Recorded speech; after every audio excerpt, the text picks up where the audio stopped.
तर मित्रांनो, पुन्हा एकदा स्वागत आहे माझ्या छोट्याशा व्लॉगमध्ये. तर मी जिथे काम करतो तिथनं एक मंथची सॅलरी आली आहे मित्रांनो, 10,000 रुपये. तुम्हाला वाटत असेल की मिडल क्लास पोरं इकडे तिकडे पैसे वेस्ट करतात, तर तसं काहीच नाही मित्रांनो. बघा, या सॅलरीमधले आता पैसे जाणार अर्धे लाईट बिलला, पाणी बिलला, गॅस बिलला, परत घरातला जो हे असतो घर खर्च झाला ते, आणि थोडेसे पैसे यातले आईला देणार आपण. आणि आपल्यासाठी किती पैसे उरणार आहेत? 1,000 रुपये आपल्यासाठी उरतात मित्रांनो, 10,000 मधले.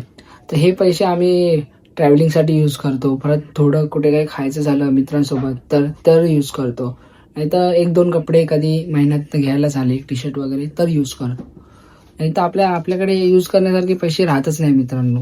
9 to 5च्या जॉबमध्ये हे पॉसिबलच होत नाही की आमची मोठी स्वप्न आम्ही पूर्ण करू शकतो. म्हणूनच मित्रांनो, मी व्लॉग टाकायला चालू केले. बघा, लाजून काहीच नाही होणार. मी पण थोडेफार दिवस लाजच होतो की बाबा कसं करू चालू, काय करू. पण नाही, मी ठरवलं की मला व्लॉग करायचे आहेत.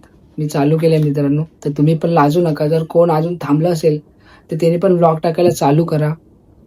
व्लॉग करा, नाही तर काहीही करा, पण लाजू नका मित्रांनो. व्लॉग करा, व्हिडिओ शूट करा, क्रिएटिव्ह चीज तुम्ही काही करा, पण चालू करा मित्रांनो. कारण का हेच वय आहे आपलं.